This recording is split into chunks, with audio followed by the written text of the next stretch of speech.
saying now, well, that's about them Christian girls. But as a man, and maybe as a mature, motherly saint in the church, what about me?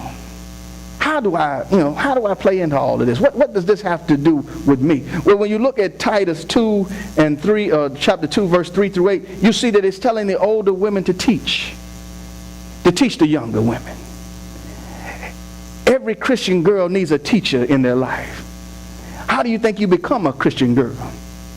It takes another Christian girl who has matured to get those lessons taught to them by a mother of the church.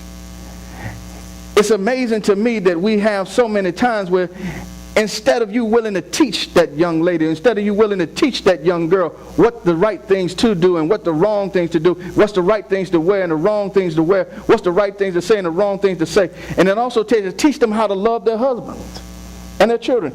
We as a younger or older generation, as the mature women, as the mature mothers in the church, you're supposed to be teaching the younger.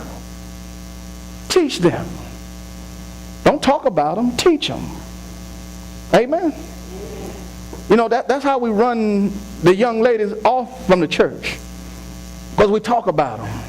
Or we'll come at them harshly. But he says you are to teach the younger ladies. And hopefully one day that young Christian girl will become a young Christian woman, a young Christian mother. And down the road she can then reciprocate and teach somebody else. She can teach another young lady. Why? Because somebody taught her. She can share the right values with them. Why? Because somebody shared the right values with her. If you want a Christian girl in your family, you got to train them right. You got to teach them how to be a Christian girl. You got to show them what they must do. That means that you might have to be an example yourself. Amen. We can't teach somebody something and then do something else. We got to be what we are. We got to do what we say. Teach them. And then when you talk about it, and you sisters, you can help one another. It's your job and it's your responsibility to help your sisters to find their rainbows in life. Stop dragging one another down. So what, she's having success in life. Tell her that you appreciate that. Tell her how good she's doing. Tell her how she's doing a fantastic job. She's struggling raising her children all alone. Tell her she's a good mother. Tell her she's doing the best she can. Tell her that you admire her for what she's doing. Too many times we see each other doing good or we see each other struggling and we fail to do anything. If there's a young sister struggling and you're another young sister, see what you can do to come alongside her and help her. See what you can do to come alongside her and help motivate her. See what you can do to come alongside her and help her to realize and to achieve all the greatness that God has placed down on the inside of her. There's nothing better than to have a support group around you that's motivating and driving you and pushing you in the right direction. It's time out for all these haters in life. If you're surrounded by a bunch of girls that hate you because of how you look or what you do, what you don't do, maybe you need to find some new friends. But you ought to have some sisters surrounding you that are willing to celebrate you for who you are. They recognize that you have been created by God. They recognize that you're different. They recognize that you have a unique fit in this world. And they're willing to help you to be all that God has called you to be. And then we got us as brothers. We got to learn to be the Boazes of the world. If you don't know who Boaz is, go and read the book of Ruth. Boaz was a smooth brother. He saw Ruth and he said, "Who is that?" She caught him at first glance, but he didn't start tripping. You know how some of us do. You revert back to the 70s on them. Who that? What's up, girl? What's your, you dumb stuff. Boaz went to her and he told her, "You can glean out of my field. You don't have to go out to the corners of the field like everybody else. I'm going to take special care of you." He saw her value up front. He didn't see it later on down. He saw her value up front.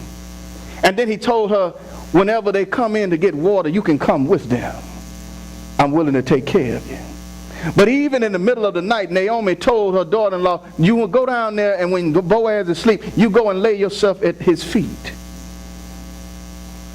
And it says that she went and did what her mother-in-law says, but Boaz woke up in the middle of the night with Ruth at his feet. The gentleman that he was. He protected her. He covered her. He let her maintain her virtue and integrity. He respected her. He treated her like the woman of value that she was. And then he went and he found out that there was somebody else who had a right to marry Ruth.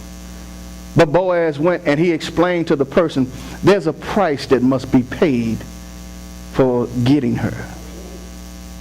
And he said, nah, I ain't willing to pay that. Boaz said, I am. And he took Ruth as his wife. Men, we've got to learn to be what the women need. We've got to learn to be that Boaz to them. We've got to learn to see their value up front. We've got to learn to give them the respect and the honor that's due to them. We've got to learn that we want them, that we must pay the price that's before us. Amen. You can't have a dime store woman. Amen. You can't have $1 million woman trying to pay dime store prices. And I think that's the problem that we sometimes have. We see a woman of value and of worth, but we are not willing to pay the price. But Boaz said, I'm willing to pay the price, no matter what it is, because I see your value. I see that you're different than the other maids around here. I desire to give you the price that you rightfully deserve, because I see that you've been created by God. I see that you have a difference in you, and I know that you will be that unique fit in my life.